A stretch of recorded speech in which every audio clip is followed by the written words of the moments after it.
And welcome back to another daily devotion. I am Pastor Roy here at Woodlawn Christian Church in Lake City, Iowa, and this devotion is for Thursday, November 16th of 2023.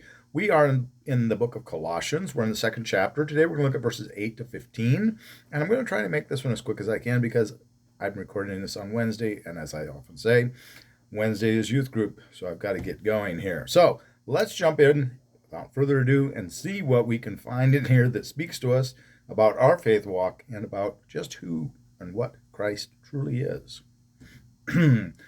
Verses 8 to 15 in chapter 2 of Colossians.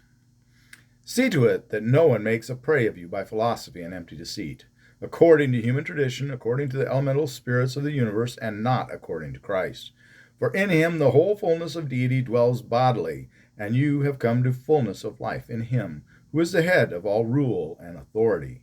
In him also you were circumcised with a circumcision made without hands, by putting off the body of flesh in the circumcision of Christ. And you were buried with him in baptism, in which you were also raised with him through faith in the working of God, who raised him from the dead. And you who were dead in trespasses and the uncircumcision of your flesh, God made alive together with him, having forgiven us all our trespasses, having canceled the bond which stood against us with its legal demands. This he set aside, nailing it to the cross. He disarmed the principalities and powers and made a public example of them, triumphing over them in him, in Christ. Okay, and I added that in Christ part.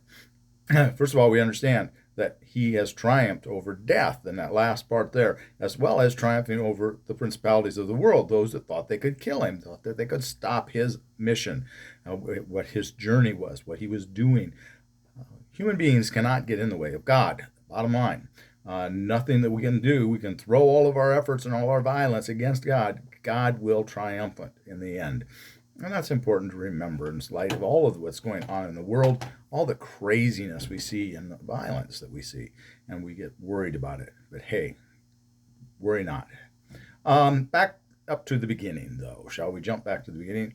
See to it that no one makes a prey of you by philosophy and empty deceit.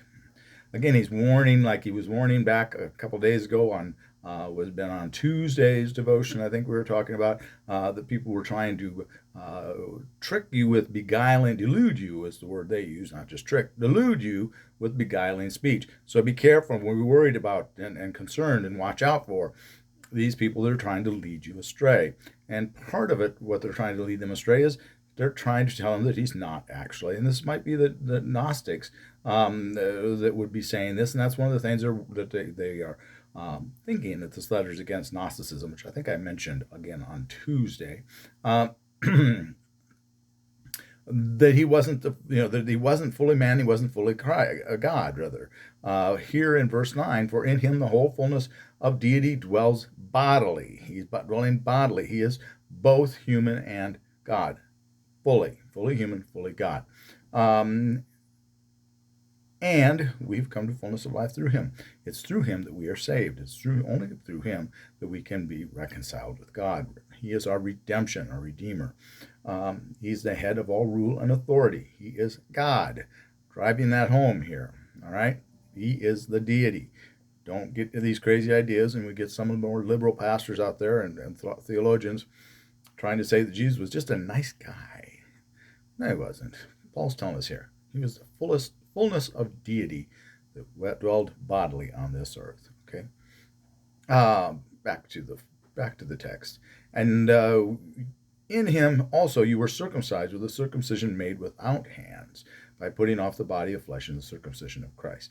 Now, this almost sounds like he's talking against the Judaizers now. This is back to like what was going on in Galatians about those that want to follow the law, and I've oftentimes mentioned that Paul was trying to create Jewish light because they were still a Jewish sect at this time. And if this is actually Paul's writing and not a pseudonym written in his name, I can't talk today, so written in his name. It was not written in his name, but written by him. It's probably a very early letter, I think. So it's just like the letter to the Galatians, where we're speaking against circumcision again. Paul definitely spoke against that. Trying to follow the letter of the law, you are trying to work out that you are to be circumcised in the spirit, not in the body. Okay, enough said about that. And you were buried with him in baptism. Well, we believe, and that's one of the things we do baptisms by immersion here, because we believe that you die to this world and you arise again in Christ. And that's the symbolism of an baptism by immersion, which I think is really good. Symbolism, and it really speaks to us, and it's something that I believe we should all be baptized by immersion. I at first resisted that when I converted to being an American Baptist, but I had a theophany, an audible theophany, hearing a manifestation of God telling me I need to be baptized. That was something, get on the stick when you have that, and do what it tells you. Okay. And you who were dead in trespasses and uncircumcision of flesh, God made alive together with him, having forgiven all our trespasses. Again, this is a substitutional sacrifice. It's all over in here. Having canceled the bond, again, substitutional sacrifice, which stood against us with its legal demands, this he set aside, nailing it to the cross. That's through the mechanism of Christ's death and his resurrection. That's the theology that's going on here. It's there in spades, the theology of the substitutional sacrifice. He disarmed the principalities and powers and made public example of them, triumphing over them in him. Again, Jesus showed that evil could not stand against him, but he also showed that the powers of this world were powerless against him. They couldn't stop him. They couldn't stop his ministry. They couldn't stop his mission. Why are we worried about it now? But at the same time, remember that we're his hands and feet, and disobeying a mission given to you by God is just as big a sin as doing something against God. We often don't think about that. So when God calls us, we need to answer the call. That's all I'm going to give you for today, because I've got to get going. Have a blessed day, and please, please, please be a blessing to someone today. We'll see you all later. Bye-bye. God bless.